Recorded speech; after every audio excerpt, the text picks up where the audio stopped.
Alright guys, Fuller coming to you with another video. Shout outs to the whole LDVC. If you like this video, please feel free to like the video, and if you want to, I invite you to subscribe to the page. Always by choice, never by force. So, as we get over the past events that happened this weekend with the Wilder Fury fight, the thing is about it, there was other fights in the preliminaries that caught my attention. One of the fights that caught my attention in the preliminary, because I've interviewed him before and I vouched for him and I co-signed him completely, is the fight with the prospect Rolando Rolex Romero. People call him Rolly, but I call him Rolex. That's what I call him. I call him Rolex. So Rolex, he got the knockout. He got the job done. Okay. Rolex has been fighting low tier competition because, of course, he has to get his feet wet. He's about 11 fights in. 10 of those fights have happened by knockout. Now, the thing about Rolex is that, me personally, him being in the Mayweather gym, he's gotten good work with different guys. Okay? Meaning he sparred with some elite competition. Okay? And so what I'm saying is, I really think it's time for him to be thrown into the mix. I really think that he has the ability to swim with the sharks, okay?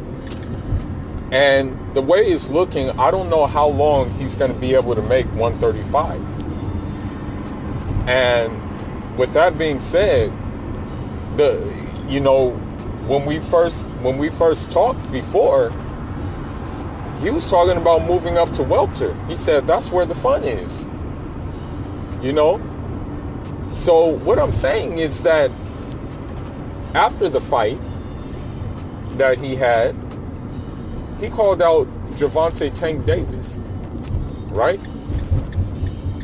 And for those of you guys who don't know, Gervonta Tank Davis fights at 135, fights at the same weight class as Rolex.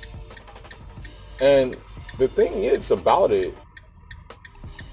Floyd, and I noticed this about Floyd, man, about his promotional tactics.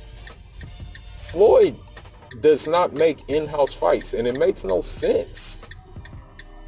Why wouldn't you make an in-house fight? He treats his promotion kind of like fighters are on the same team or something, but at the end of the day, fighting is an individualistic sport. It's on you. It's on that fighter. It's not on. It's not like, okay, if that fighter wins, then Mayweather promote every fighter wins at Mayweather Promotions. It's not like that, man. It's not like that at all. And so what I'm saying, man, is that Floyd needs to really do that, man. That is a fight that I would be wanting to watch, okay? I would want to watch that fight. Because I'm going to be honest with you, man. Tank's boxing is just subpar.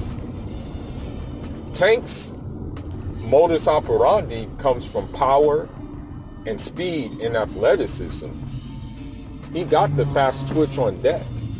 But the thing is about Rolly that I like, this is why I like Rolly. Okay? Rolex, he got the power. He do put people down. But also Rolex can box. And I'm going to tell you why he can box. Because he comes from that Cuban school of boxing, where they emphasize those strategies of boxing. But he still has that unfriendly style because he can hurt you and put you down. I'm not saying that Rolex will beat Tank, but what I am saying is that Rolex is a better boxer than Tank. And another thing too, and I'm still gonna hold this belief, okay? Ryan Garcia did not fancy fighting Rolex. As a matter of fact, we saw the sparring, and I guess you can say with the sparring, it was kind of even. You know, Rolex was using some, he was using some Roberto Duran-like tactics. You know, Roberto Duran, he did some things that would be like considered dirty, but you know, he figured out how to finesse it. You know what I mean? So what I'm saying, man, is that Ryan Garcia did duck Rolex. There's no doubt about it. He ducked that smoke. And you know, Oscar De La Hoya has came out and said, let's do Gervonta Tank Davis, Ryan Garcia. And it's like, okay, well,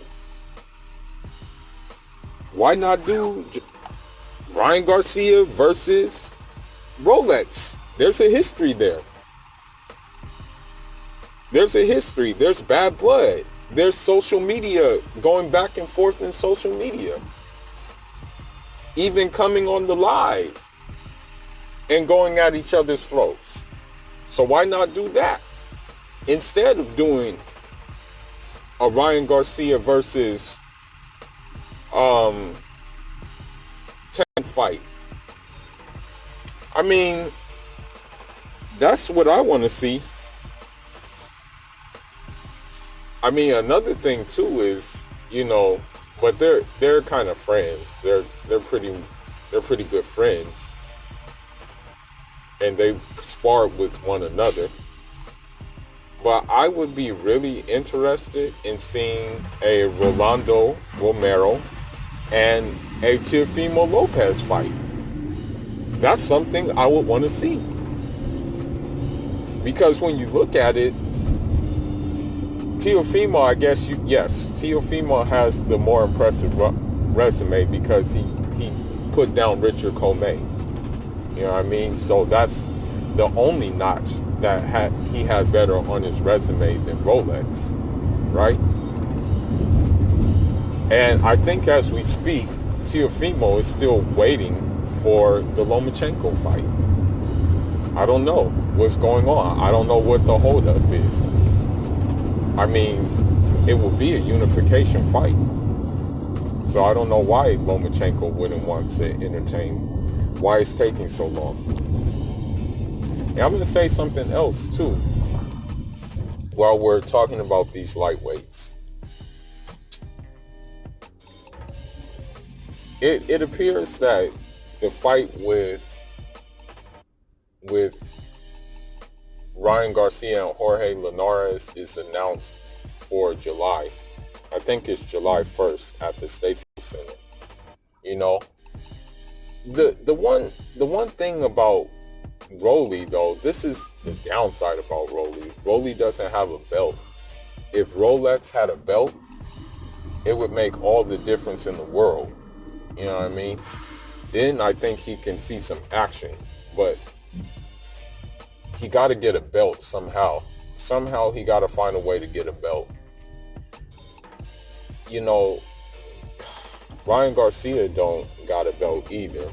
Jorge Linares don't got a belt either. But the way Oscar is thinking that Jorge Linares is on his last straw, on his last leg. And, you know, this is just kind of just a setup fight for him probably to take him out of Golden Boy, you know, because he did that with that last fighter. What's his name? Andrew Cancio or whatever. I think they did the same thing, something similar to that. And so I believe, honestly, that's what they're probably thinking about Jorge Linares. They're thinking, okay, well, this guy has been knocked out already. This guy has been stopped. This guy is so it's kind of a feed 'em fight, you know. And plus, Jorge Linares cuts easily. Just saying, you know. That's what I think they're doing.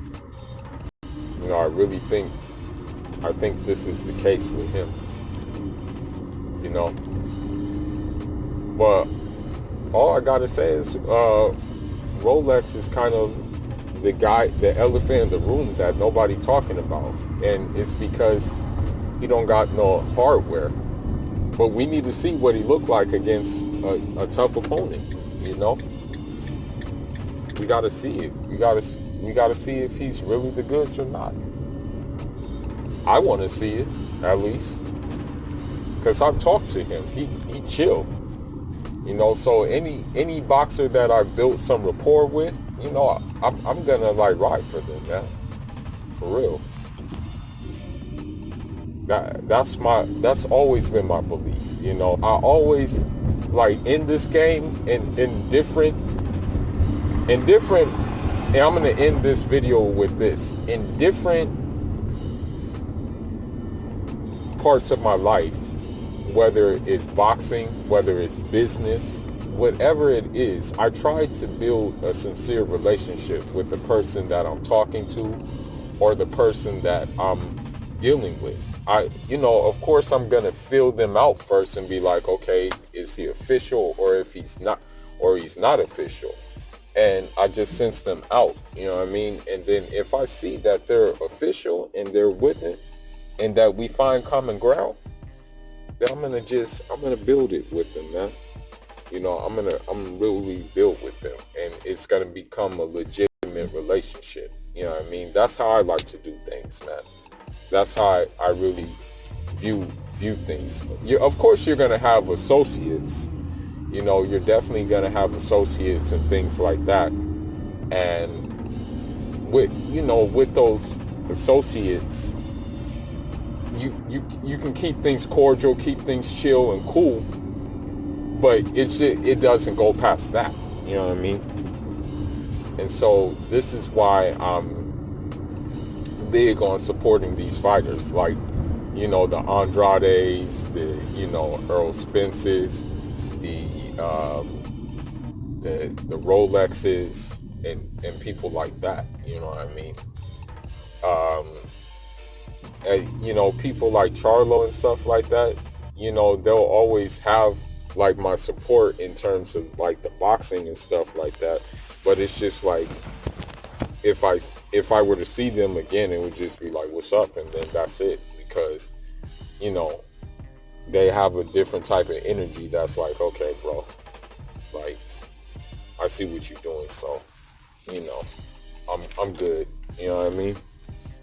That's how I move, man. I move in a way that I just sent you out, you know. Like, I've always done that, though. I just sent you out first, and then if I can let my guard down, I let it down. And so that's how it is, you know, with everybody in life, you know. And so with that being said, leave your thoughts and leave your comments. Let me know if you think Rolex deserves a, you know what I mean, a step-up fight, a fight that's going to get him more familiar with the wider audience, you know, because honestly, the only people who know who Rolex is are those in the boxing circle, you know, in the hardcore boxing circle. And so that's just what it is, you know. And so with that being said, I'm out, and until the next one, man. Fula signing out. Njada.